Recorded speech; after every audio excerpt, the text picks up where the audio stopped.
Ei, Mariana. Oi, tudo bem? Boa tarde. Boa tarde, prazer te conhecer. Prazer. Bem, vamos começar? Já está na hora, né? Então, boa tarde para todo mundo. Estamos aí em mais uma edição do Diálogo sobre Cárcere, né? E hoje nós vamos conversar sobre o filme Icebox, né? E para isso nós convidamos, desculpa, gente, interfone em casa, é assim mesmo, né? Nós convidamos a Mariana Awag, é isso, Mariana? Se pronuncia seu sobrenome? Haug. Haug. Mariana Haug é advogada e pesquisadora da equipe Mulheres Migrantes do Instituto Terra, Trabalho e Cidadania em São Paulo, mestranda em Crítica Marxista do Direito na Faculdade de Direito da Universidade de São Paulo e graduada na mesma instituição e militante da pauta anticárcere e antimanicomial. Muito obrigada pela presença, né? Eu acho que só para a gente descrever aqui a dinâmica, Mariana, você tem de 5 a 10 minutos, né, para tecer alguns comentários sobre o filme, alguns recortes desse filme. Depois eu faço alguns comentários e a gente abre para a participação de todo mundo, né? Então, todo mundo que quiser se inscrever, a ideia é que justamente que a palavra circule, né? Que todo mundo tenha oportunidade aí de debater conosco o filme. Antes da gente começar, eu queria dar um recado que eu esqueci, que a gente deixou projetado aí a campanha da Frente Estadual pelo Desencarceramento aqui em Minas Gerais, uma campanha de arrecadação. Então, se vocês puderem dar uma olhada depois, contribuir, divulgando, enfim, tem diversas maneiras de contribuir, né?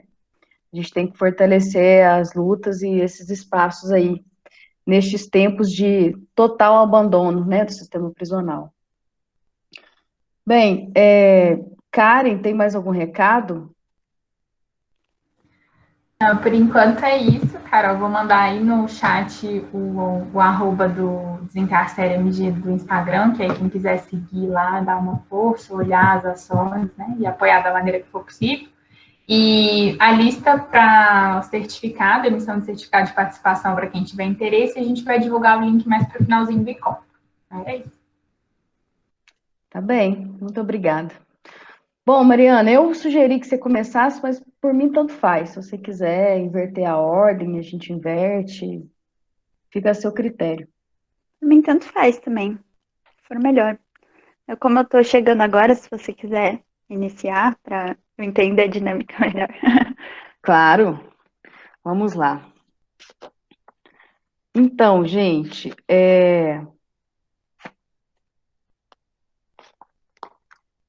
as reflexões que eu trouxe aqui, né, são relativas a essa ideia de pensar esse movimento de criminalização das migrações, né?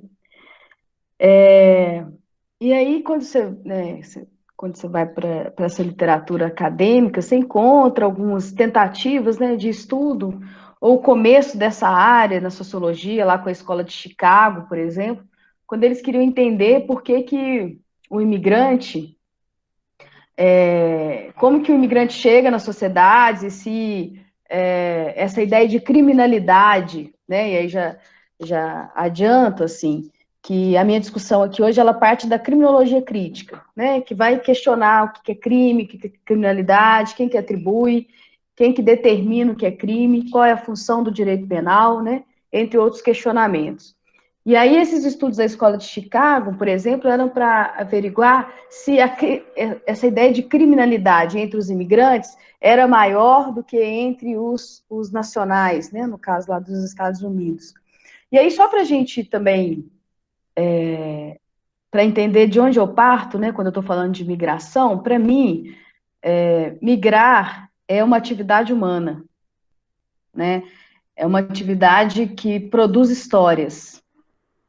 E a grande questão, a meu ver, tem sido, né, quando esses movimentos migratórios são geridos e gestados no sistema capitalista, né? Então, você tem movimentos aí em função da circulação do capital, né, claramente, e que são criminalizados, né, e aí tem a atuação direta do direito penal, que é essa discussão que eu tenho. Bom, e aí nessa chamada criminologia da mobilidade, né, que tem sido uma área de estudos que vem, enfim, que é interdisciplinar, que bebe lá na sociologia, no direito, na antropologia, que se preocupou e ainda se preocupa, sobretudo, sobre esses estudos da fronteira, né?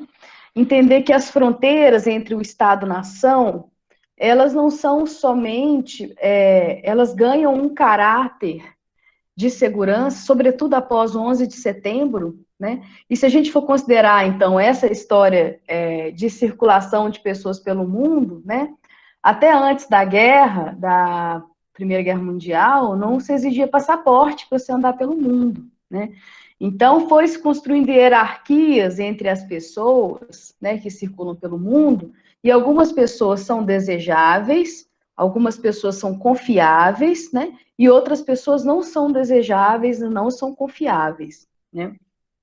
Ao redor dessa ideia de fronteira, né, surge o que o Nils Christ vai chamar de indústria do controle migratório, né? E a partir dessa indústria do controle migratório, todo o aparato de tecnologia da informação, de vigilância, de treinamento de pessoal, criação de departamentos, né, que ficaram responsáveis agora por selecionar esses migrantes e identificar imigrantes potencialmente perigosos, né? E aí o objetivo dessa identificação não será a punição desse potencialmente perigoso, não, o objetivo não é ressocializar, né? É banir do Estado-nação, né? O que evidencia, a meu ver, essa extensão do aparelho penal na nossa sociedade, né? Que não preocupada somente com os conflitos sociais dentro de um Estado-nação, também se responsabiliza ou se atém aos conflitos sociais no nível global, né? E aí a gente volta para aquela ideia da circulação da mercadoria, mas que impossibilita a circulação de pessoas, né, em grande parte. Bom, só para a gente ter acesso a alguns dados, assim, nos Estados Unidos, que eu anotei aqui, os latinos, então nós, os latinos, nos Estados Unidos, somos responsáveis, ou somos 90% das pessoas presas nas detenções de imigração, né? E 94% das pessoas retiradas compulsoriamente do país, e também 94% das pessoas expulsas por violações criminais, né? Só para a gente entender também a relação da gente, né, com os Estados Unidos. Bom,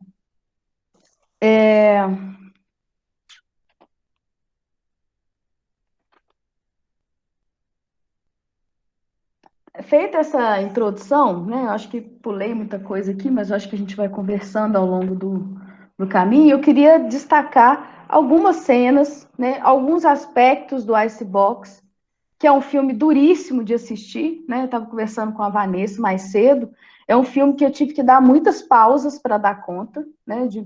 Porque nos convoca a uma ansiedade, a uma tristeza, né? Porque é uma criança que está ali sofrendo aquilo, e se a gente faz uma pequena busca, né, na internet, a gente vê que essa é a realidade das crianças migrantes, né, latinas. Bom, então, o primeiro aspecto é em relação a essa ideia de entrada no crime, quando ele ainda estava lá em Honduras, né? As gangues e associação com violência, o recrutamento de meninos e meninas, né, para trabalharem nessas gangues, para garantirem a sustentação mercantil dessas gangues, né? E aí chama a atenção já no começo do filme a cena que eles fazem a marca, né, da gangue, eles registram a marca da gangue no corpo, né, e que isso terá consequências depois quando ele estiver preso, né, lá no centro de detenção. É algo que me incomoda muito também no que eu li, assim, nessas literaturas da criminologia da mobilidade, ou até dessa palavra que eu fico um pouco incomodada, a tal da crimigration, né, ou da crimigração, é que se você não chama de prisão, e é uma prisão, né? Você chama de centro de detenção, você pode falar que a pessoa está temporariamente detida, sei lá, você inventa em qualquer outro nome, mas isso é uma prisão, né? Você não pode ficar produzindo eufemismos aí para tentar esconder e mascarar uma realidade, né? Bom, diante dessa marca no corpo, só restaria a criança trabalhar para as gangues, né? E aí, nesse sentido, a migração, ela surge como uma opção? Isso é uma pergunta, né? A migração, nesse contexto, é uma opção? Como muitos teóricos afirmam, como muitas pessoas afirmam, né? Que o migrante é aquele que opta por mudar de rumo, por ir para outro país em busca de melhores condições, né? E aí, isso é um questionamento. Será que isso é uma opção? Né? É uma opção diante de uma vida precária, né? De uma existência precária, né? Igual muitos também têm falado. Bom, outra cena que me chama a atenção, que se a migração é uma atividade humana, né? Há saberes que são construídos nessa atividade. E aí me chama a atenção uma cena que o pai recomenda para o filho, quando ele está indo fazer a travessia dentro do caminhão, né? Esses saberes na migração, um deles é esse, que o pai fala assim: durma somente quando o caminhão estiver andando, né? É de uma sabedoria, porque ele sabe que se o caminhão para, se estiver dormindo, tem várias consequências, igual a gente viu lá na cena, né? Que é recrutado para ser escravo, né? De outra pessoa. Bom, outra questão também que surge do filme, que me chama a atenção, é em relação aos atravessadores, né? Que são denominados coiotes. E aí eu me lembrei de uma biografia de um atravessador, né? Ele atravessa pessoas da Indonésia para o Mianmar, algo assim, né? E ele fala que ele tem que fazer o trabalho dele muito bem, porque ele sempre tem que ter clientes, né, para passar as pessoas de uma fronteira para outra. E isso é completamente diferente do que a gente chama do que faz aí o tráfico de pessoas, né? Os atravessadores são pessoas que vão possibilitar para esses migrantes não confiáveis, não desejáveis, né, a travessia entre os Estados-nação. Né? E aí os saberes das fronteiras, a melhor hora de atravessar aquele muro lá, aquela fronteira, né? São esses saberes construídos a partir desse trabalho, né, do atravessador. Só um dado aqui que eu lembrei também, para a gente discutir essa questão da fronteira, tem uma ONG, chama Migrogroup. Logo depois, eles fizeram um mapeamento de quantos muros tem no mundo hoje em dia, né? E aí, logo depois que cai o muro de Berlim, o grande desejo das pessoas é que a gente pudesse viver num mundo sem muros, né? Sem cercas, né? E naquele momento existiam 15 muros no mundo, no momento da queda do muro de Berlim. Em 2013, que foi o dado que eu tenho dessa ONG, para decepção das pessoas, né, haviam 45 muros espalhados pelo mundo, né? Muros e cercas que proíbem as pessoas de circularem pelos continentes, pelo mundo em geral. Bom, outra cena que me chama a atenção é quando o menino chega nos Estados Unidos, depois que eu vou falar um pouco sobre a prisão dele, mas quando ele encontra com o tio e vai ficar com o tio, as condições de trabalho do tio, né? O tio exposto ao agrotóxico, as condições em que ele trabalha, as condições em que ele vive, né? Com medo da polícia, porque ele já é criminalizado, né? O jeito que ele se veste, o jeito que ele se fala, né? Tem uma inflexão racial grande também, né, nessas questões da criminalização das migrações, que a gente não pode esquecer, né? Bom, em relação ao centro de detenção e aquelas cenas, né, é o que eu falei aqui, que eu escrevi aqui, são variações do mesmo tema sem sair do tom, né? Tem espaço, mas faz um frio danado, né? A cena também, quando o menino fala, olha, sozinho você não vai conseguir dormir aí, vem dormir aqui com a gente, porque faz muito frio, eles dormem no chão, né? O banheiro é improvisado, a comida, péssima qualidade, né? A presença dos guardas e a relação dos guardas com as crianças, né? E o que não deixa a gente conseguir assistir esse filme é que são crianças. São crianças que vivenciam, né, as consequências da extensão do aparelho penal em relação à mobilidade humana, né?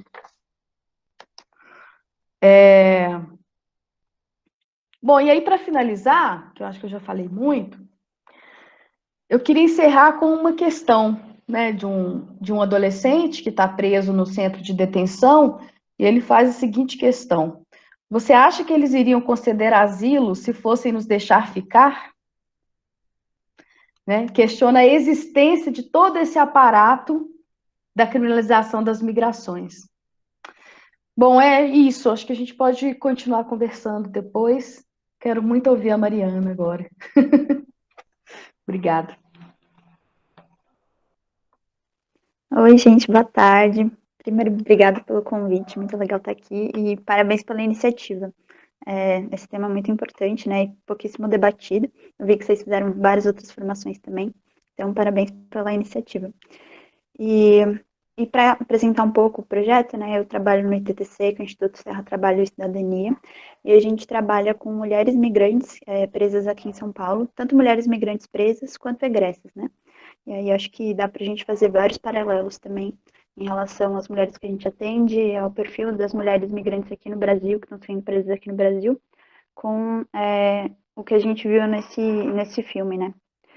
Primeiro, acho que gostei muito do que você falou, né, de conseguir situar um pouco o debate, né, entender de que marcos está saindo, falar da criminologia crítica, acho que é super importante, e para guiar um pouco o debate, né, de onde a gente, qual são os marcos teóricos de onde a gente parte, né, e conseguir situar isso, esse debate sobre migração, né, de não ver a migração como uma coisa individual, de uma pessoa que quer migrar, mas entender que os fluxos migratórios eles não são uma coisa dada, uma coisa natural, né?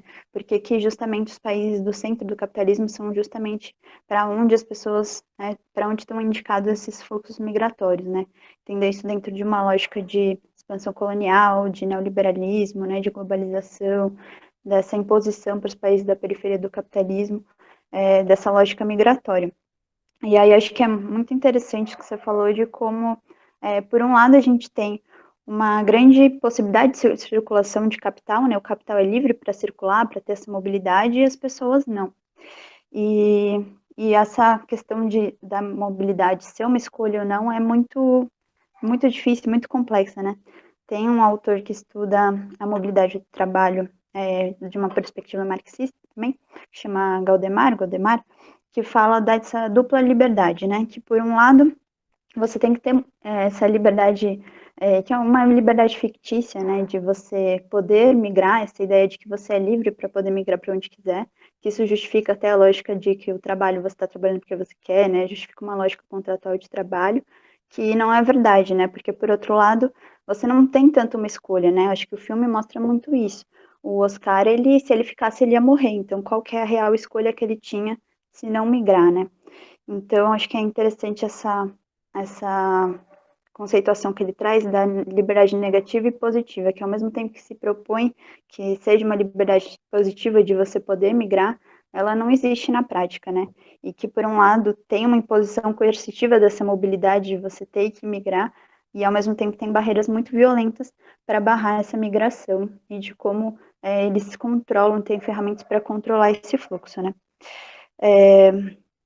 E acho que é interessante olhar para o filme, porque ele traz muitos elementos dos quais a gente consegue trabalhar, né? O filme é bem intenso, né? Bem pesado, e acho que é muito bom. Tem muitos elementos diferentes, né? Eu anotei alguns aqui que a gente poderia discutir.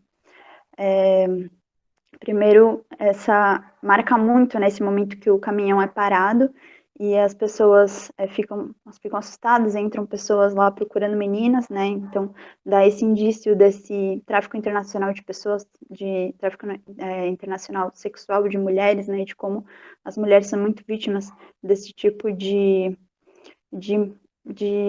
coerção mesmo, né?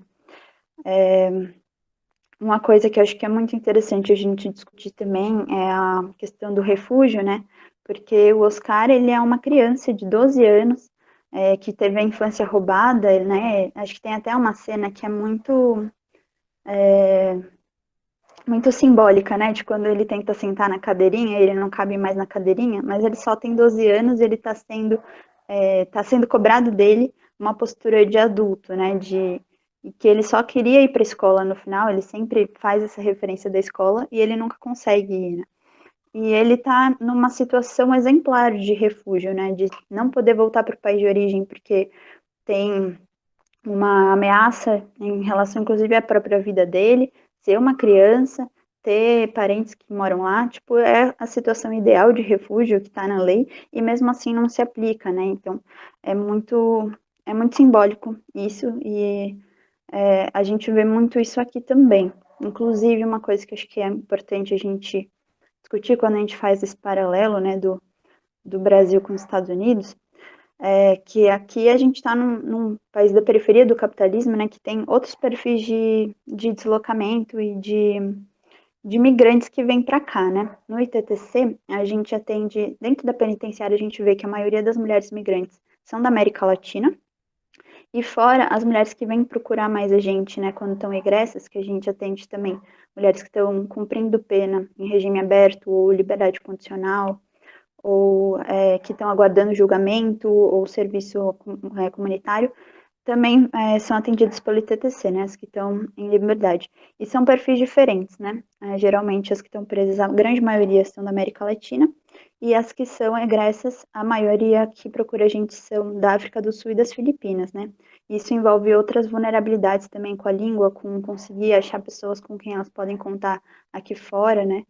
E isso é muito diferente, né? Conseguindo ver esses fluxos migratórios de onde são as pessoas que são migrantes em cada país, né? E essa intersecção com todo o sistema de justiça criminal. Mas acho que eu posso entrar um pouco nisso depois, vou continuar comentando um pouco sobre o filme. Essa questão do consulado não aparecer também é muito real, né? Uma coisa que a gente vê muito aqui, a cena dos jornalistas querendo tirar informações deles para virar notícia é uma coisa que a gente vê muito e que violenta muito, que a gente teve até experiências de mulheres que a gente acompanha, que apareceu um pouco do rosto, assim, em alguma foto, essa foto circulou no país de origem, colocou a pessoa em risco, então dessa falta de sensibilidade de tudo virar notícia também com a história das pessoas. E acho que a questão também da família, né, desse contato com a família, do Oscar sempre querer ligar para o tio dele, tentar falar com a família, nunca conseguir falar. Aqui a gente vê muito isso com as mulheres que a gente acompanha. Elas têm muita dificuldade de conseguir se comunicar com os familiares, geralmente elas mandam cartas para a gente, e a gente tira a foto das cartas e envia pela internet mesmo para os familiares delas, porque elas não conseguem enviar cartas direto para eles, não tem videoconferência, não tem telefones públicos para elas conseguirem manter alguma comunicação com os familiares nos países de origem, que é uma violência muito grande, né? O sistema carcerário já é violento, para as mulheres já é violento, elas já são muito abandonadas, elas já não conseguem esse contato com as famílias, e aí quando a gente fala de pessoas migrantes, é uma vulnerabilidade ainda mais, tem outras especificidades, né? Porque até saber como que estão, como tá as famílias. Tem famílias que não sabem nem que elas foram presas, que estão esperando elas voltarem. Tem muitas que estão preocupadas com os filhos que ficaram lá. Então são várias situações muito tensas, né? E eu acho que uma coisa que o filme mostra muito bem também é essa questão dos Estados Unidos aparecer, né, como um espaço que constrói o sonho americano, que vai receber todo mundo, né, e que mesmo assim, mesmo chegando lá, e mesmo para os migrantes que conseguiram atravessar a fronteira e não se presos, como é o caso do tio dele, que tem o green card e tudo mais, ele sempre está em constante medo da imigração, né, mesmo quem tem uma vida minimamente consolidada lá, enquanto migrante está sempre com medo, está sempre ocupando as posições de trabalho mais precarizadas, né? Então, é muito violento de uma forma permanente, né? E outra coisa que o filme também acho que mostra muito bem durante a audiência como o processo penal inteiro ele é muito violento e ele revitimiza pessoas, né? Se vocês estão na psicologia conseguem falar isso melhor, mas de como ele traz à tona sempre feridas e fica cutucando aquilo e não traz nenhum acolhimento, né? O processo penal ele é sempre violento tanto para as vítimas quanto para todo mundo. Ele não traz respostas, né? E mesmo sendo a situação ideal, ele teve negado o pedido de refúgio dele, né? E aí acho que mostra muito bem também no final de como a questão da ilegalidade dos migrantes, como eles são colocados na ilegalidade, não é um desvio do sistema, né?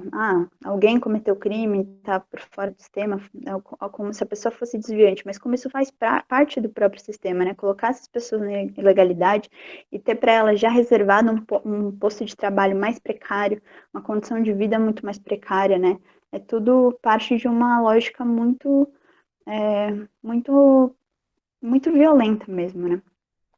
E acho que é interessante olhar essas comparações, né? O filme falar muito da lógica migratória para os Estados Unidos e de quando a gente vê aqui as pessoas que estão encarceradas e são migrantes, a grande maioria está sendo acusada de tráfico de drogas e a grande maioria foi presa no aeroporto de Guarulhos, quando a gente fala aqui de São Paulo, né? Nos grandes aeroportos.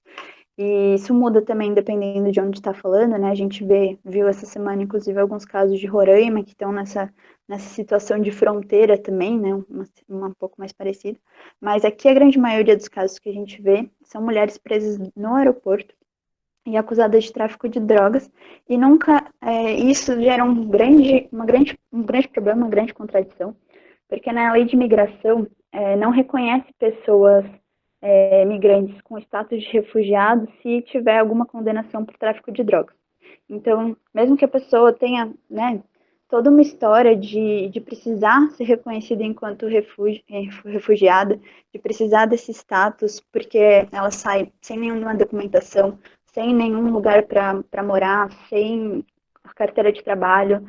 Então, a gente faz um pouco esse trabalho também, né, de procurar abrigamento, de conseguir tirar a documentação. Agora, durante a pandemia, então, a gente está fazendo muito esse trabalho de ir atrás de auxílio emergencial, de cesta básica, porque a situação está realmente muito, muito grave. E elas não conseguem uma série de documentos justamente por conta dessa intersecção com o sistema de justiça criminal, né? Sem entrar no mérito se elas fizeram ou não, porque eu acho que a questão é muito mais estrutural, e de como não foi um mero detalhe legislativo, né, mas foi uma escolha política tirar qualquer pessoa com condenação criminal de tráfico de drogas, que a grande maioria está, de qualquer possibilidade de ter o reconhecimento do status de refugiada, né.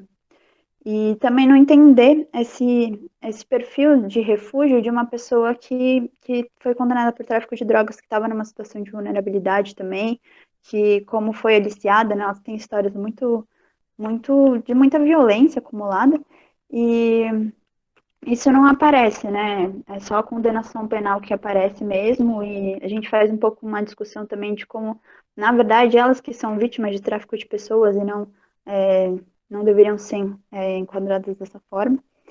E acho que é isso, né? Não sei se eu passei do tempo. Acho que a gente pode abrir para as perguntas.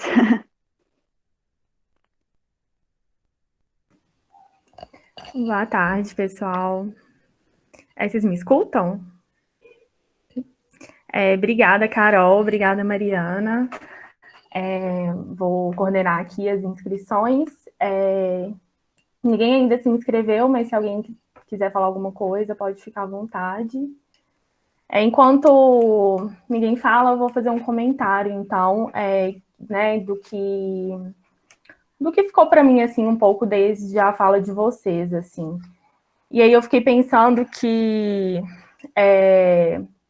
essas pessoas, né, a maioria das vezes saem do país de origem porque já vivem uma vida muito precarizada e muitas vezes, né, como no filme ou como em outras notícias a gente vê, já tem uma certa relação com o crime, mas não porque é uma escolha, né, dessas pessoas, mas porque a condição de vida também vai né, levando, e quando chegam nesse novo país, essa nova vida também já é marcada por essa criminalização, né, como vocês bem pontuaram, assim. E aí, de novo, né, o subemprego, aí novas violações, né, que vão sendo, acho que colocadas mesmo, né, para essas pessoas, assim. E o quanto que a história de vida, né, a história de vida de cada uma dessas pessoas realmente não aparece, né, não aparece, né, tem uma certa generalização, né, do porquê, então, que acontece esses fluxos migratórios, né, como se fosse uma escolha individual de cada pessoa, enquanto na realidade é uma escolha política também, né, devido a questões políticas, enfim. E aí eu fiquei pensando nisso, né, a partir da fala de vocês. Era mais um comentário mesmo que eu queria fazer.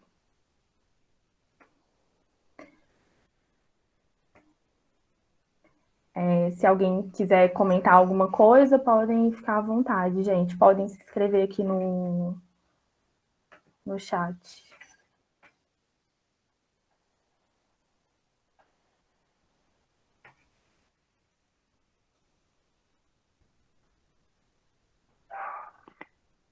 Bom, tem uma coisa que eu queria completar em relação a essa ideia de fronteira, né? O tanto que as fronteiras, elas não são... A gente tem que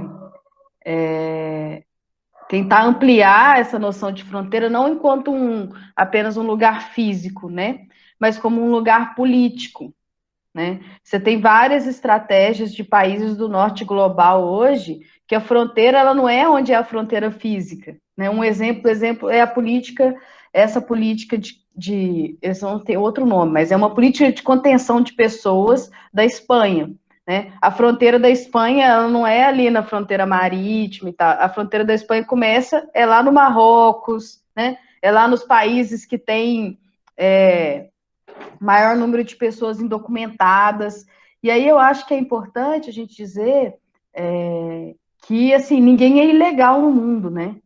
As pessoas, elas estão sem documentos naquele estado-nação, né? São chamadas de indocumentados ou irregulares, enfim. Mas essa ideia da ilegalidade é uma produção política, né? Dizer que alguém é ilegal no mundo significa que eu posso fazer qualquer coisa com essa pessoa, né? E aí, também, eu acho que é possível identificar que essas pessoas não desejáveis, esses migrantes não desejáveis e não confiáveis, né, são pessoas que sofrem todas as violações de direitos humanos, né, que não são consideradas aí como protegidas pelos direitos humanos.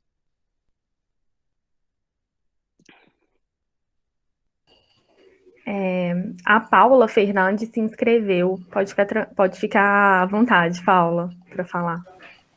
Obrigada, Mariana. Boa tarde, pessoal. Um prazer, né, passar mais essa tarde com vocês aí, esse resto de tarde com vocês aí.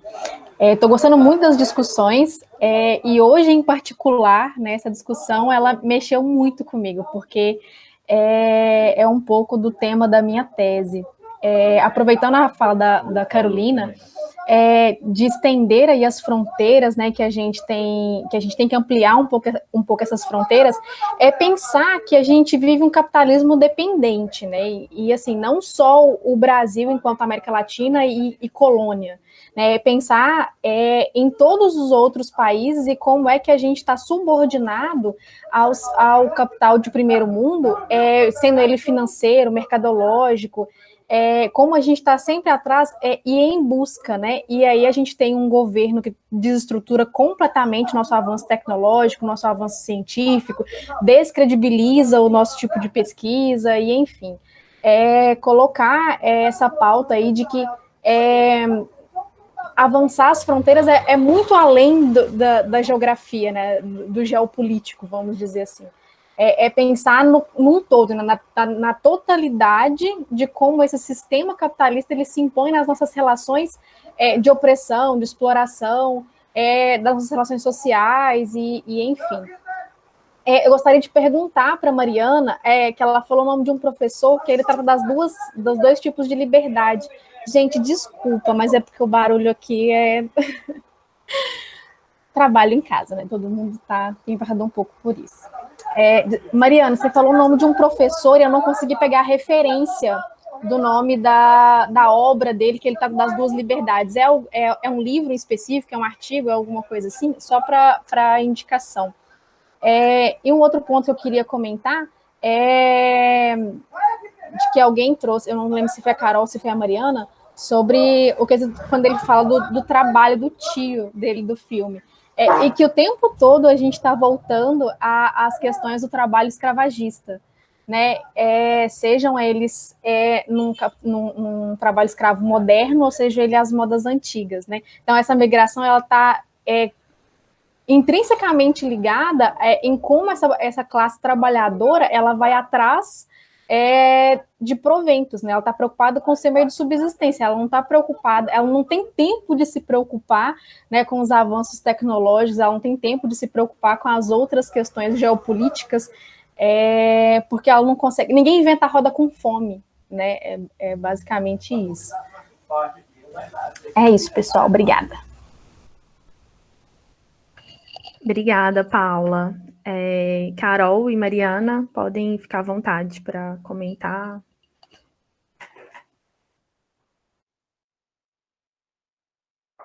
Bom, oi, Paula. A partir da sua fala, eu fiquei pensando em duas questões. Primeiro, né, a partir dessa discussão do capitalismo dependente, a gente também tem um entendimento, né, que o capitalismo não se reproduz do centro para a periferia, né, que há algo também engendrado nas relações sociais, nas relações econômicas, aqui nos países periféricos, né, que vão contribuir para o fortalecimento do capitalismo, né. E aí eu fiquei pensando, e essas discussões um pouco da Verônica Gago, né, mas eu fiquei pensando quando você disse do trabalho, dessa ideia do trabalho escravo atual e antigo, assim, o destino, né, do Oscar, que é dado enquanto alternativa para ele continuar nos Estados Unidos, né, que é o final do filme. O que o tio dele vai proporcionar é que ele trabalhe em uma fazenda, né, fique quietinho em uma fazenda, na situação indocumentada, né, sob aquelas condições ou piores, né? O que quis dizer é que o destino dele seria igual ao destino do tio, né? Enquanto uma possibilidade de vida, né? Enquanto possibilidade de vida nos Estados Unidos da América, né?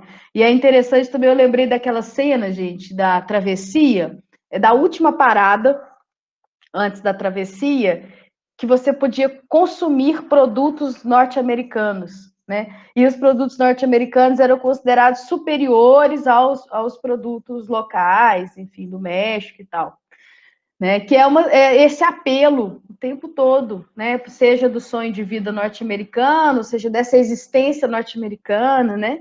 Desses produtos, enfim. Eu acho que é reveladora mesmo, tanto desse capitalismo dependente quanto dessa situação do trabalho escravo.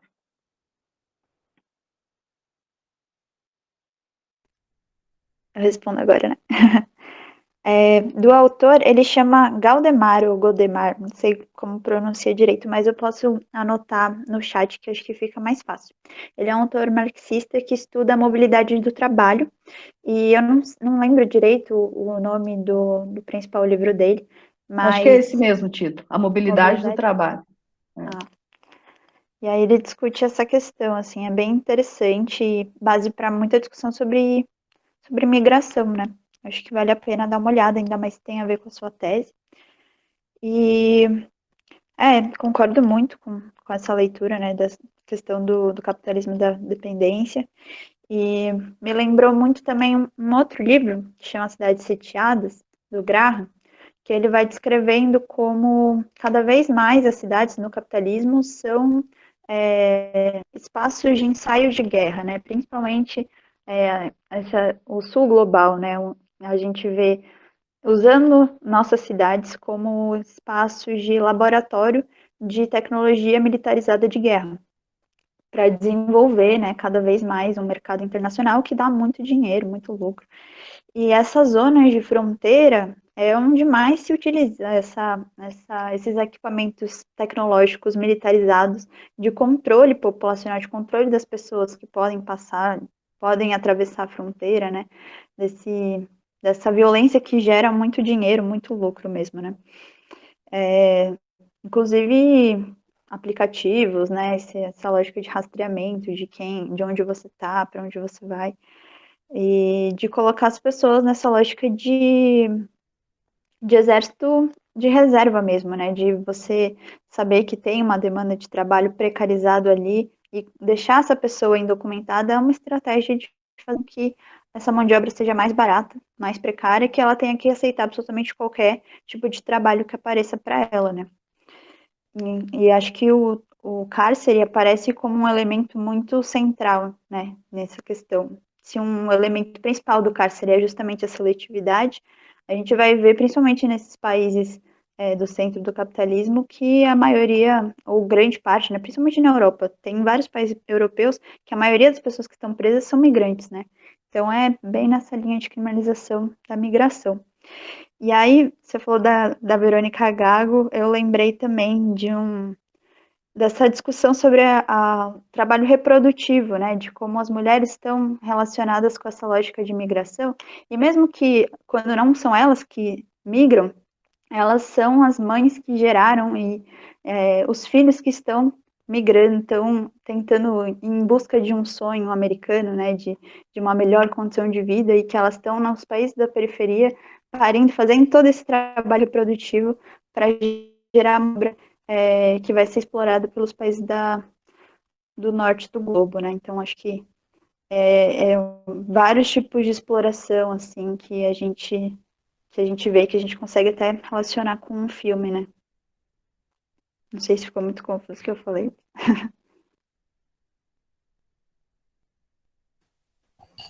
Foi ótimo. Não tem mais ninguém inscrito, então Carol e Mariana, se quiserem continuar falando, fiquem à vontade.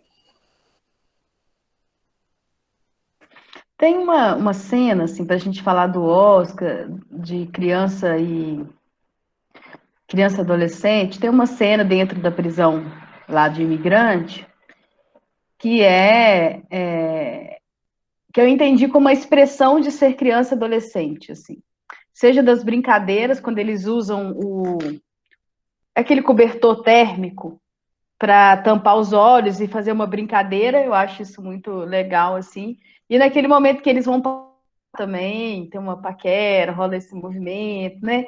Que tenta conferir digamos assim, que tenta conferir aquele momento da criança e adolescente, mas que logo tem um corte assim do guarda, né? E aquela coisa assustadora. Então, assim, você não vê o guarda com a cara feia, você não vê o guarda com agressões físicas, mas aquilo é tão agressivo e é tão violento, né? Talvez porque tentam pintar que não é, né? Aquelas grades, os galpões enormes, né? Eu estava lendo uma reportagem agora, já está trazendo para as nossas situações de pandemia, que esses centros de detenção de imigrantes lá nos Estados Unidos estão abandonados, né? Os guardas com muito medo de pegar Covid, não estão indo, a alimentação não chega, o banheiro estragado, enfim, eles estão à mercê. E os Estados Unidos também tem acelerado as deportações, né? Tem chegado aqui em Belo Horizonte mesmo, não sei quantos aviões já foram, acho que foram 2 aviões de deportados, né? Que se inicia lá quando o Trump decide que deportar, acelerar as deportações, e não para durante a pandemia, né? Eu acho que é interessante também a gente observar isso. E eu acho que só mais uma coisa, tem uma crítica que é feita pela criminologia da mobilidade. Na verdade, a primeira crítica é que os estudos sobre mobilidade e criminologia são muito teóricos, né? Não há nada muito prático, empírico, né? Que você vai a campo, conversa, pergunta, enfim. E segundo, justamente essa ausência dos estudos de deportação, né? Então, você não sabe quem são as pessoas, não sabe como é que elas vivem após a deportação, né? Que eu acho que é uma questão interessante que aparece.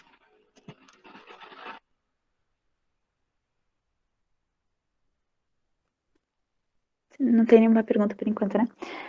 Então eu vou comentar isso da deportação, que realmente, acho que eu consigo falar mais sobre a situação das mulheres que estão aqui no Brasil, mas é coisa muito violenta, né? Porque ao mesmo tempo que elas são presas e respondem por um processo penal que é muito violento, né, já gera uma série de marcadores na vida da pessoa, ela também responde por todas as questões migratórias. Então, vem também um policial entregar um documento para ela numa língua que ela não sabe ler, que ela não entende, né? No juridiquês, que já seria difícil em português, mas geralmente tem outras vulnerabilidades, falando que ela está respondendo por um processo de expulsão do país e que ela tem que assinar sem saber o que isso significa, né? Então, elas ficam numa situação de muita contradição mesmo, porque geralmente elas cumprem a pena no regime fechado, e antes da lei de imigração, inclusive, não tinha nem possibilidade de progressão de regime para pessoas migrantes, era integralmente no regime fechado.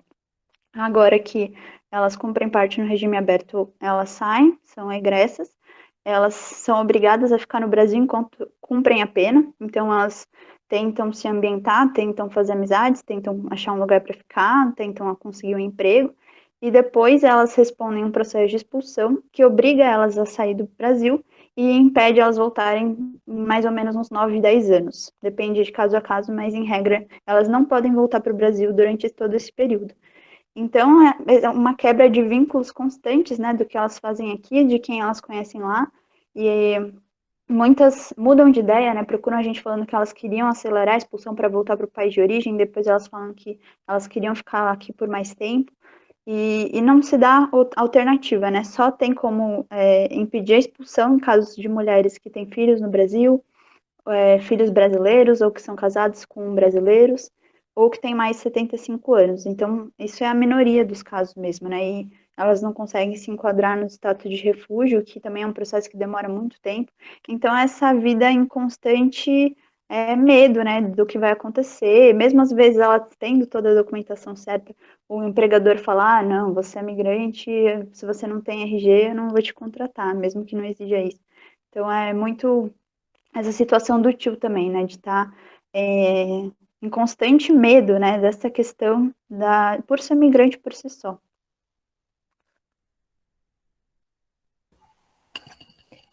Joelma se inscreveu. Joelma, pode ficar à vontade.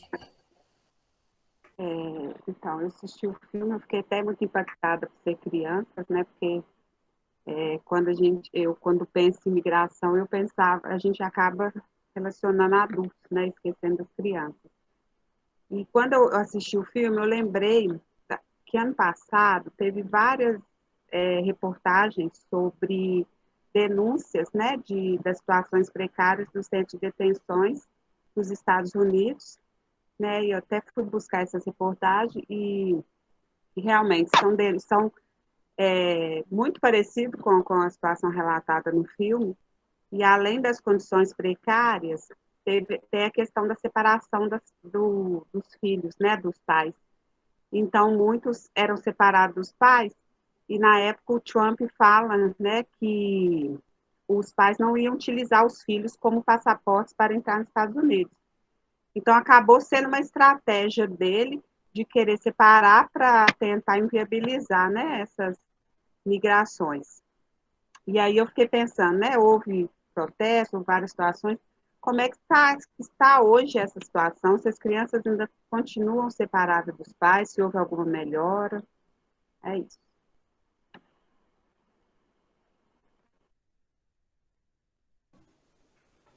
Gente, pode ficar à vontade para responder.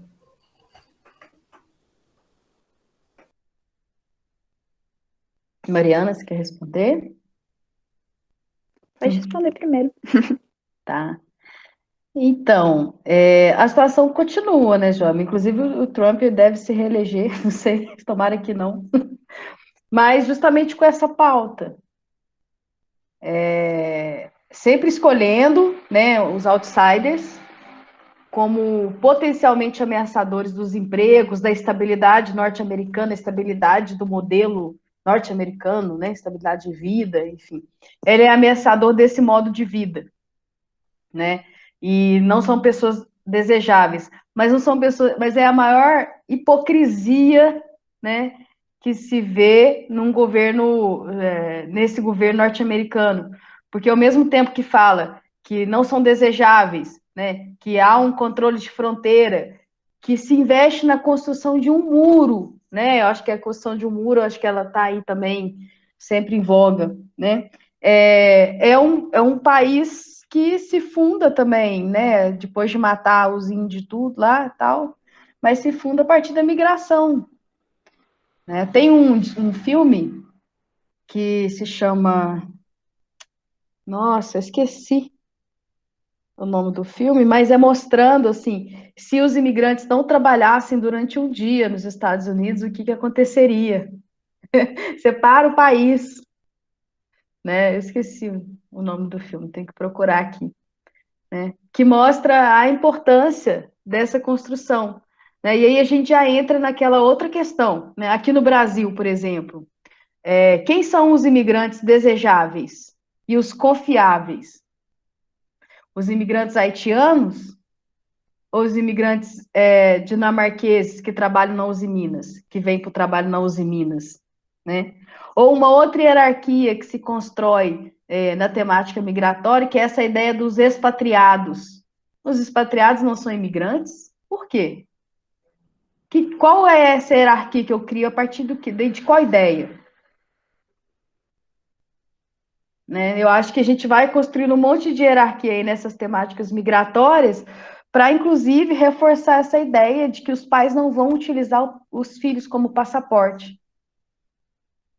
Né? São os imigrantes não desejáveis, mas que tem que continuar desejando ir para os Estados Unidos, senão não funciona, né?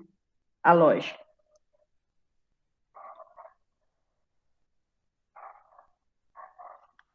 Acho que é um pouco isso que eu queria falar.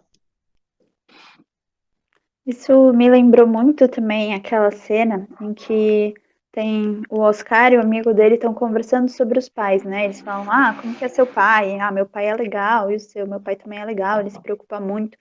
E eu achei essa cena bem interessante porque ela quebra alguns estereótipos, né? De colocar a criança como pais negligentes que deixaram viajar sozinho e mostrar que realmente é uma questão estrutural e de ele estar ali por uma questão de se ele não tivesse, ele teria morrido, né?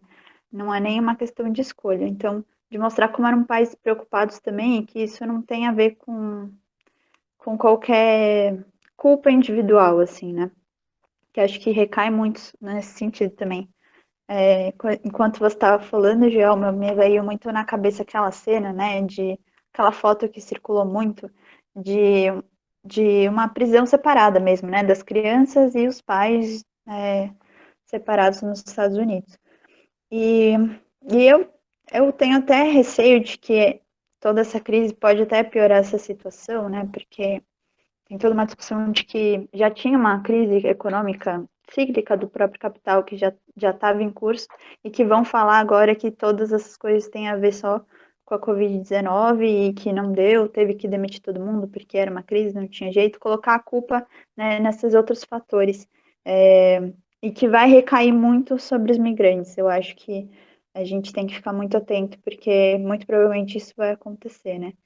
E aqui no Brasil isso acontece bastante, né, em relação a mulheres em geral, tanto migrantes quanto mulheres brasileiras também, de terem seus filhos separados, assim. A gente já tinha até feito um habeas corpus coletivo, que inclusive ganhamos no STF, que era em favor de todas as mulheres presas no Brasil, que fossem mães, que pudessem ficar em liberdade ou pelo menos em prisão domiciliar. Isso foi julgado, ganhamos, e mesmo assim as mulheres continuam presas e longe de seus filhos, e muitos filhos são institucionalizados, né? Enquanto as mães estão presas, eles são colocados em espaços de acolhimento, que, né, na verdade, são instituições muito parecidas, né, com o sistema carcerário também, quando não nas fundações casa, né, os adolescentes migrantes que também vão para as fundações casa. Então, acho que isso se reproduz bastante e por serem crianças, traz uma série de outras vulnerabilidades, né?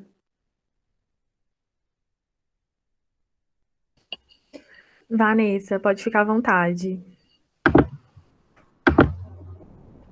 Oi, pessoal, boa tarde. Esse filme, não consegui assistir. Comentei hoje com a Carol. Impossível, né? Insuportável a angústia que ele mergulha a gente pela situação, pela violência, pelo sofrimento e por ser criança. Então, eu nem sei fazer nenhuma pergunta sobre o filme, porque eu não dei conta. Eu comecei a assistir e comecei a me sentir assim, tão angustiada que eu falei, não posso, né? Não vou fazer isso comigo, ainda mais nessa situação que nós estamos vivendo de confinamento. Agora, tô adorando a discussão, tô aprendendo um monte de coisa com vocês, e eu me lembrei de uma situação que era muito comum aí em Belo Horizonte, na Lagoinha, como é que era lá? Era um Ceresp, né, Lagoinha de mulheres, ficava numa região aqui em Belo Horizonte, Mariana, onde as mulheres ficavam aguardando julgamento ou para outros lugares, né? Um centro de detenção provisória, um Ceresp, só de mulheres, e eu trabalhava lá. E tinha algumas mulheres estrangeiras, migrantes, que tinham sido presas justamente por tráfico, né? Que é o mais comum. Isso final da década de 90, início dos anos 2000.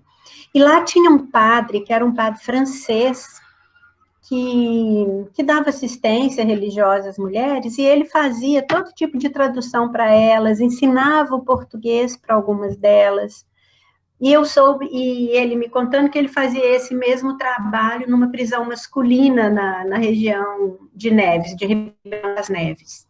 E ele dizia do sofrimento atroz dessas pessoas que não falavam português, que não entendiam, que tinham uma dificuldade enorme de se comunicar, não sabiam o que estava acontecendo, não sabiam o que era para fazer quando os guardas chegavam, por exemplo, dentro da cela.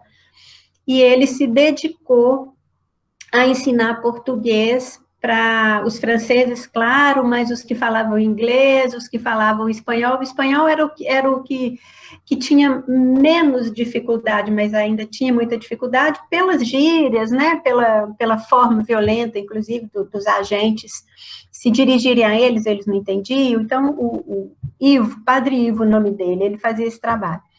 Depois o Padre Ivo se aposentou, ainda continuou fazendo esse trabalho voluntariamente, até que ele foi embora. Eu nunca mais soube de nenhum trabalho desse tipo. Então, a minha pergunta é por aí.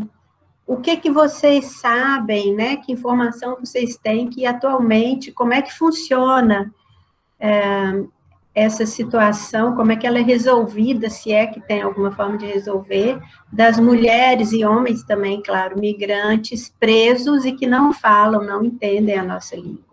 Aliás, eu estava pensando, eu estou no meio de uma sessão nostalgia, algumas coisas que aconteceram no fim da década de 90 e início dos anos 2000, que acabou, por exemplo, um orelhão nos pátios das prisões. Não sei, Carol, se você chegou a pegar essa fase tinha um orelhão, para quem todo mundo sabe que é orelhão, né? Espero. Tinha orelhão nos pátios e as presas e presos, eles podiam conversar. Primeiro orelhão de ficha, depois orelhão de cartão, né? Foi a sofisticação. E às vezes eles ligavam a cobrar, eles podiam ligar a cobrar para nós, para pedir informação, ajuda, enfim, notícias. Era possível. Então, existia, né?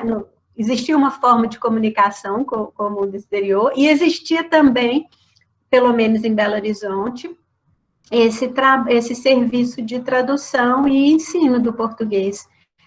Que o orelhão acabou, todo mundo sabe, não tem jeito mais de falar no telefone, jeito assim, oficial, né, não tem. Mas esse serviço de tradução, eu não tenho nenhuma informação. Vocês têm informação sobre isso? Como é que funciona?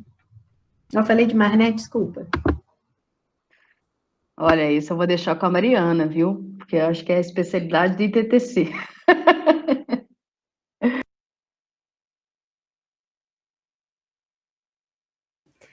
O Haron se inscreveu também. Você quer responder a Vanessa, Mariana, ou a gente passa para o Haron e depois volta para vocês? Como você prefere? Por mim, tanto faz. Se quiser, posso responder rapidinho e a gente segue nas perguntas. Joia. Tem algumas ONGs que fazem esse trabalho de tradução, né? A gente fazia muito um trabalho de traduzir todas as dúvidas processuais também e fazer as visitas nas penitenciárias. Mas agora ainda a gente não está podendo entrar, né? Então a gente acaba dependendo muito das respostas das cartas delas para conseguir mandar, e aí demora ainda mais. Mas acontece muito das mulheres ficarem sem tradução, principalmente em audiências de custódia, que não tem pessoas do próprio Tribunal de Justiça para fazer as traduções, delas não estarem entendendo, ou de mulheres que são de alguns países específicos, né? A gente já teve no ITTC um caso de uma mulher que era da China, e aí não tinha ninguém que poderia fazer uma tradução lá para ela, então foi realmente no Google Tradutor, e ninguém sabia se estava ou não escrito certo em mandarim a carta traduzida, né? Então falta também um preparo para conseguir atender essas demandas, né? Mas elas ficam bastante desamparadas em relação a entender o que está acontecendo. Acaba muito na prática delas aprenderem português na marra, né? No dia a dia, várias saem falando um pouco por necessidade mesmo, né? E sobre essa questão do orelhão, realmente não tem, a comunicação está muito precária, né? A gente está se comunicando por carta. Mas aqui em São Paulo, a Defensoria Pública entrou com um pedido de instalação de telefones públicos e videochamadas com os familiares por conta da Covid-19 e da proibição das visitas, né? Então, a gente espera também que isso melhore a comunicação das migrantes com seus familiares. Até porque, como ninguém está entrando nas penitenciárias, na Defensoria, o TJ, o Ministério Público, ninguém que fazia inspeções está entrando, as famílias não estão entrando, está aumentando também o número de tortura lá dentro, né? Várias torturas estão acontecendo com mais frequência, porque não tem nem para onde eles contarem o que está acontecendo. Então, essa comunicação também é bastante importante nesse sentido.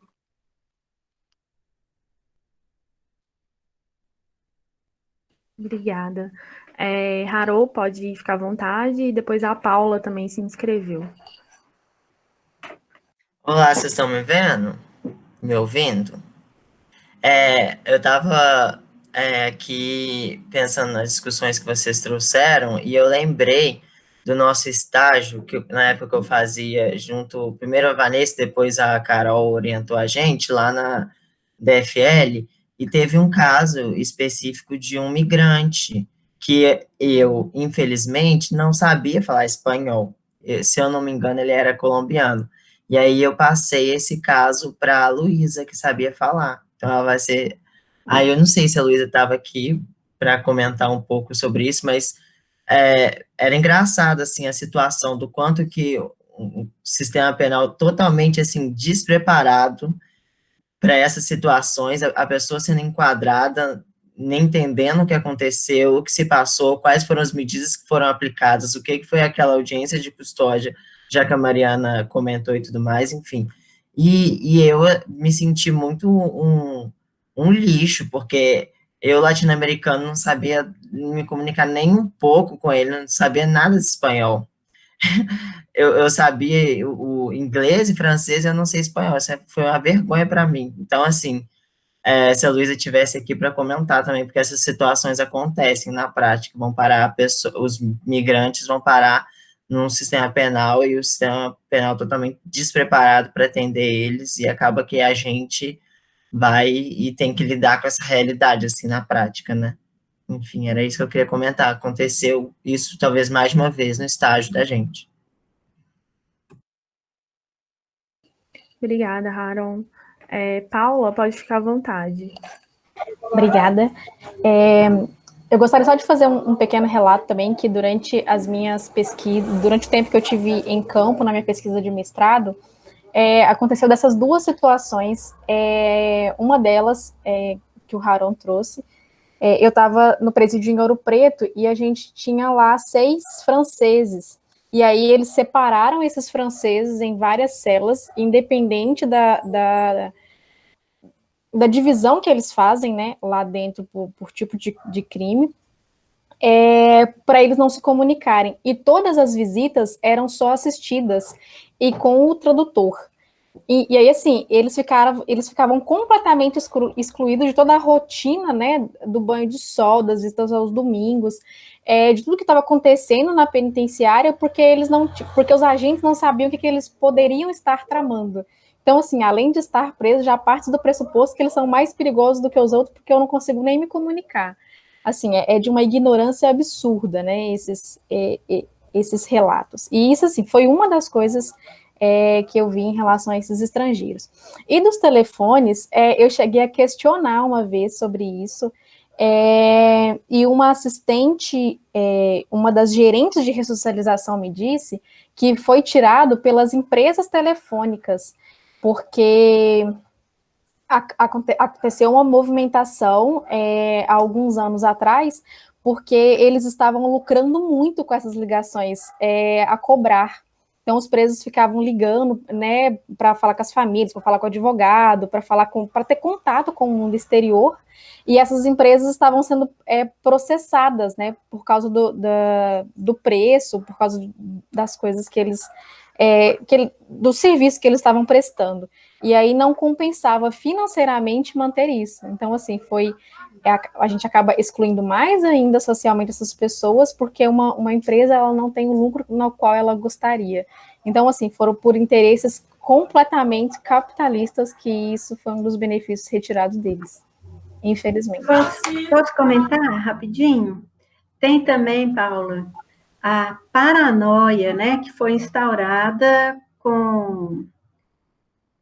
a partir de facções, a partir da prisão dos ditos, né, grandes lideranças do tráfico. Então, estabeleceu-se uma paranoia jurídica que qualquer tipo de comunicação significaria atentado, significaria maior investimento no tráfico, significaria o desenvolvimento das ações criminosas, enfim.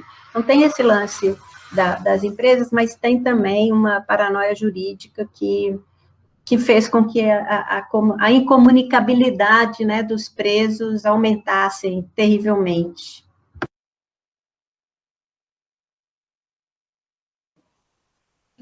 Carol e Mariana, podem ficar à vontade.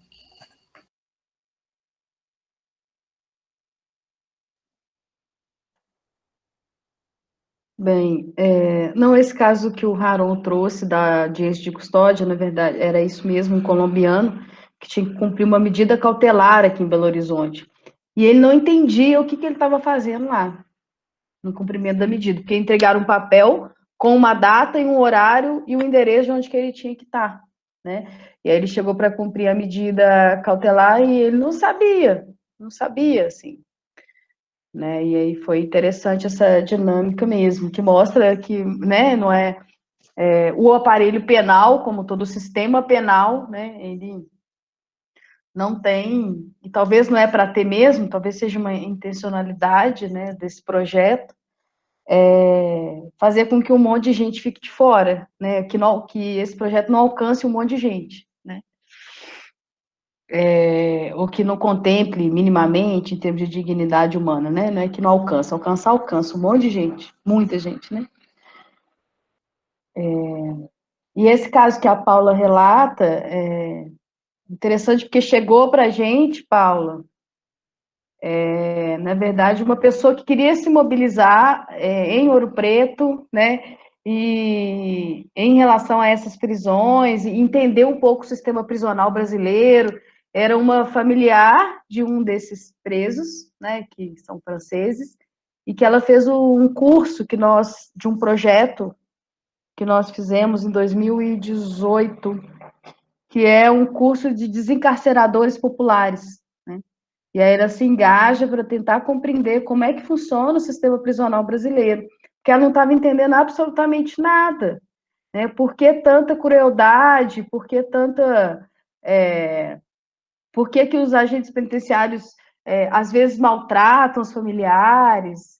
Enfim, ela percebeu muitas diferenças e o objetivo do curso que ela fez, né, o nosso curso lá, era um pouco esse, assim, para ela conhecer mais as estratégias e o sistema.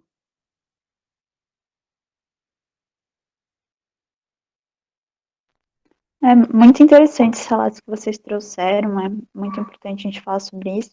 Eu acho que a questão da língua talvez tenha aparecido um pouco menos no filme, né? Mas é uma estratégia muito grande, né? Eu acho que esse despreparo de todo o sistema de justiça criminal, desde a polícia na rua até as audiências de custódia, as audiências, né, de instrução e julgamento, a penitenciária, esse despreparo aparente são parte de uma estratégia mesmo, né, de encarceramento, de violência. Esse não saber, né, o que está acontecendo no seu processo é mais uma forma de violentar as pessoas, né? Então, eu acho que é estrutural mesmo, né? E a gente até vê isso muito pelo perfil das pessoas que procuram a gente depois que saem do cárcere, né? Já que lá dentro a maioria é da América Latina, quando elas saem, a maioria vem da África do Sul e das Filipinas, quando vem procurar a gente, né? Que ainda estão em cumprimento de pena no regime aberto. Então a gente vê elas vindo mais atrás da gente por terem essa dificuldade maior com a língua, né? Por não falarem espanhol e terem essa maior dificuldade mesmo. E essa questão da comunicação também me lembrou outra coisa que foge um pouco do assunto, mas de como tem vários relatos agora de pessoas que estão presas enviando cartas aos seus familiares, se despedindo, falando, eu sei que tem a Covid-19, que aqui o sistema carcerário é o lugar mais perigoso para contaminação, eu estou com muito medo, e se despedindo mesmo, mandando cartas de amor, se despedindo dos familiares, por medo de morrer mesmo, né? De estar totalmente abandonado lá. E quando a gente coloca ainda a questão da migração, isso se torna ainda mais violento, né? Imagina uma pessoa de outro país que está vendo que o Brasil está lidando de uma forma muito pior, né, com toda essa questão, saber que seu familiar está preso no Brasil e a gente recebe muitas mensagens também dos familiares, inclusive perguntando, como que eu faço para mandar álcool gel para o Brasil, né? Tipo, situações que são muito difíceis, assim.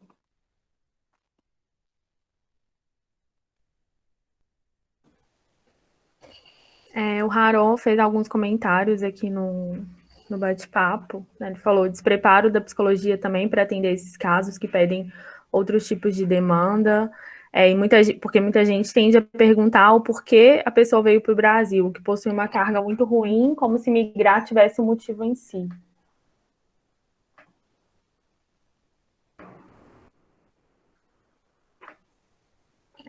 Mas alguém gostaria de fazer algum comentário?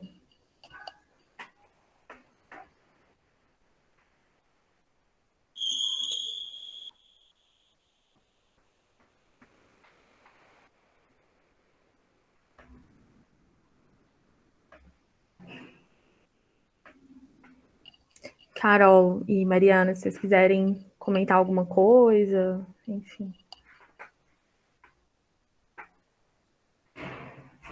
Posso comentar esse que o Haru falou, né? Essa questão de perguntar porque as pessoas vêm para o Brasil é muito, muito real, né? E a Polícia Federal tinha inclusive uma meta de expulsão, né, das pessoas do Brasil, que a gente viu cada vez mais aumentar o número de expulsões, sem sequer considerar se as pessoas querem ou não. E aí entra muito naquela questão que eu falei de como elas vivem uma contradição, né? Elas querem ter essa possibilidade de migrar. Se a gente pergunta para elas, você quer ficar no Brasil, a gente tem estratégias de você conseguir tentar pedir, né, o status de refugiada, ou você quer pedir a aceleração da expulsão para voltar para o seu país de origem. E elas não querem estar só aqui longe da família ou estar só lá longe dos vínculos que elas fizeram aqui, né? Elas querem poder migrar e poder voltar, e não tem essa opção para elas, né? Então, realmente, é criminalizar a própria lógica de você poder ir e voltar. E acho que isso até entra em outras questões da discussão sobre a lei de migração, de como foi trazida a questão do migrante em si, mas não discussão sobre povos transfronteiriços, né, que não são apegados a uma terra específica, mas que tem essa lógica de sempre estarem migrando, e que isso não é visto nem como sequer uma possibilidade, né? Você tem que estar ali numa terra produzindo riqueza para aquele espaço especificamente.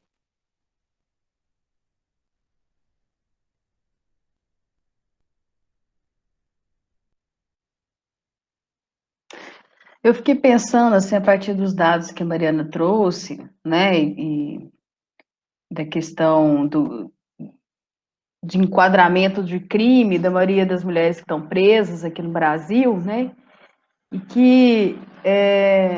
e o tanto que a luta antiproibicionista, né, se torna uma luta também dessa temática migratória, né, porque em sua maioria são as mulheres que não são, que compõem aí essa ideia do tráfico varejista, né? São comumente chamadas de mulas, não é isso? Homens, mulheres, crianças, enfim. E que compõem esse patamar mais inferior, assim, digamos, de circulação da droga, né? E a tendência é sempre que o aparelho penal dê conta justamente desse tráfico varejista, né? E como se só existisse essa realidade e não e fecha os olhos para esse tráfico do atacado, digamos assim, né? Eu estava vendo um documentário uma vez sobre as fronteiras da Europa e aí eu tinha um dado, eu esqueci a quantidade, mas é imensa a quantidade de droga que circula nos containers que entra pela Espanha, mas são, sei lá, 100 containers diários, né? E essa circulação da droga, né? Então, outras maneiras de circular a droga são permitidas, né? Mas é preciso ter um alvo, né? É preciso jogar a responsabilidade no colo de alguém, né? Bom, que mostra, mais uma vez, quem que é o alvo preferencial aí do sistema penal, né, em termos de classe, raça e gênero, né, indiscutivelmente. E essa perspectiva antiproibicionista, porque assim, se você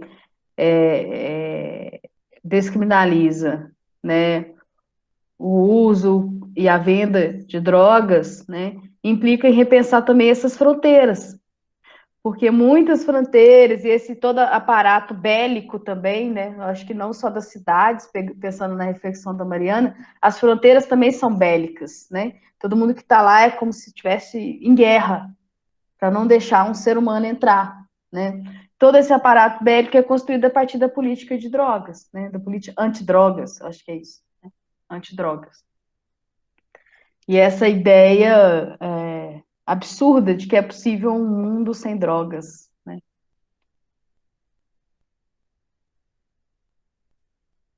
Fiquei pensando um pouco nisso também.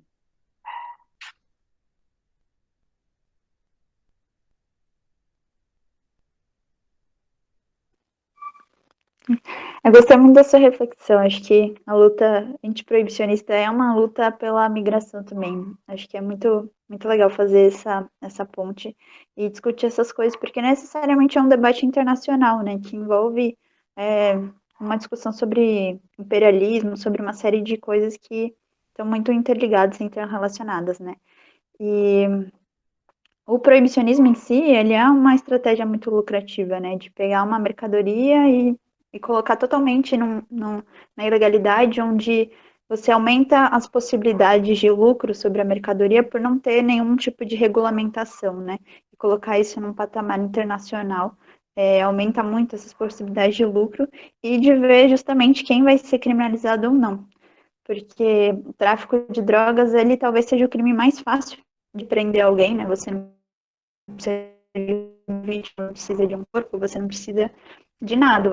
A grande maioria das pessoas presas por tráfico de drogas, presas só com base no depoimento policial, né? E que o policial vai falar, não, eu prendi ele sem querer, eu plantei a droga ali, nem então.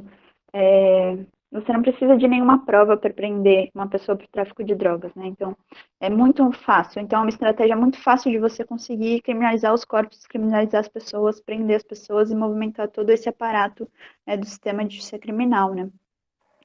E aí não tem também lado de todas as manifestações ao redor do mundo que estão questionando a lógica da polícia e questionando a existência de todo esse aparato policial também e de como está se tornando cada vez mais uma pauta internacional. Acho que é muito interessante.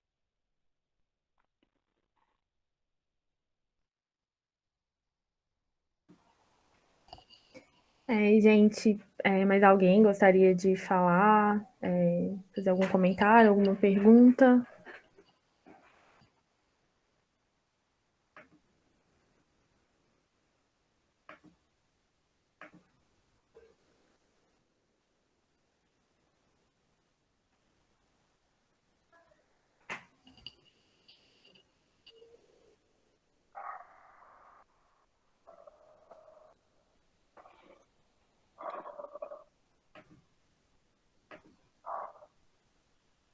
Bom, acho que é isso, né, Mari? Acho que... Uai, acho que para encerrar, então, e aí uma fala final, né? Nossa, esse filme realmente tem que assistir com muitas pausas, né? Muito difícil, né?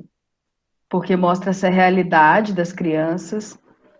Tem um outro filme também que são de duas crianças adolescentes, assim, que chama A Jaula de Ouro, que mostra também esse movimento de tentar chegar aos Estados Unidos a partir daqueles trens. Eu não sei se vocês acompanharam essas reportagens e essa realidade de um trem, né, que consegue atravessar a América Central, tipo, e vai até lá em cima. Então, uns meninos que tentam fazer essa travessia, né? E tem também tem livro, tem filmes sobre outros tipos de travessia, por exemplo, quando se embarca, você sai do Afeganistão, vai para o Paquistão, do Paquistão você pega ali, acho que é a Turquia, entra dentro de um container para descer lá na Inglaterra, né? Eu lembro desse filme, aí quando vai abrir o container, só um menino está vivo. Então, esse menino viajou com 5 pessoas mortas por pelo menos 7 dias, dentro de um container. Então, assim, apesar do filme, né, você consegue identificar isso em várias realidades, assim, biográficas, né, vários livros aí de imigrantes que fazem que descrevem um pouco essas rotas que existem em função da proibição da circulação, né? E em função da circulação do capital, né? Porque nem sempre o trajeto mais barato e menos demorado é o trajeto permitido para todo mundo, né? Eu lembro disso, por exemplo, quando eu vou falar do Haiti. Se você olha uma passagem daqui do Brasil para o Porto Príncipe, olhava, né? Agora está suspenso. A passagem mais barata era uma com escala nos Estados Unidos e você tinha que tirar um visto. Nossa, gente, eu estou esquecendo tudo. Como é que chama aquele visto? Visto de trânsito, né? E aí é um visto de trânsito, os Estados Unidos te autoriza a ficar um tempo no aeroporto. Isso é um visto de trânsito, você paga por ele, né?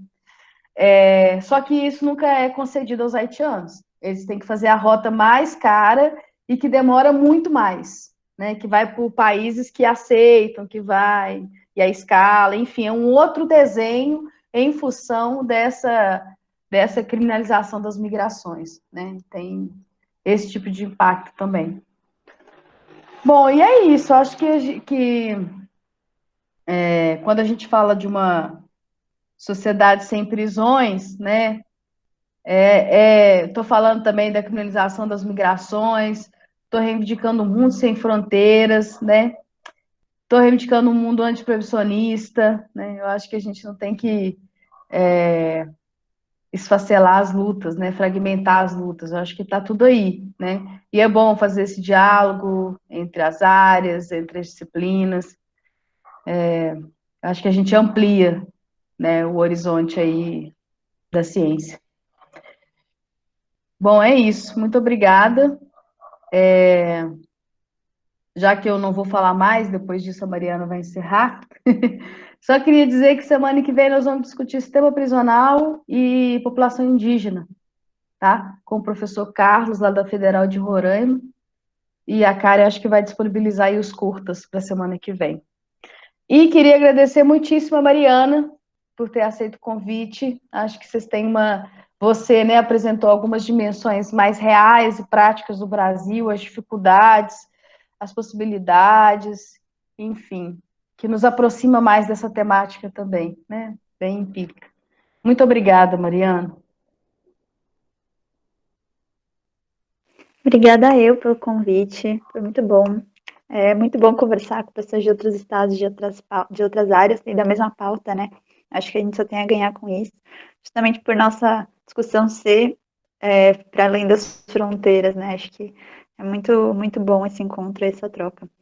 E acho que é isso, né? A gente falou bastante sobre como tudo isso não é por acaso, né? Não é um desvio, mas está dentro de uma lógica de produzir as ilegalidades, né? Produzir um mercado novo, né? De como se aproveitam muito dessas questões. Tem todo um mercado de gerar green card, né? Tem todo um mercado aqui para aluguel mais caro para mulheres migrantes. Tem todo um aparato para a polícia sabe onde as mulheres migrantes andam aqui em São Paulo e param elas porque sabem que elas não andam com celular sem nota fiscal, então prendem elas por receptação. Tem toda uma revitimização assim no sistema penal e que violenta as mulheres muitas vezes, né? Inclusive por serem mulheres, né? A gente só trabalha com mulheres, então a gente parte dessa perspectiva também. E acho que conversar com vocês sobre isso, essa troca foi muito boa e só tenho a agradecer pelo convite. Inclusive, quero assistir as próximas semanas.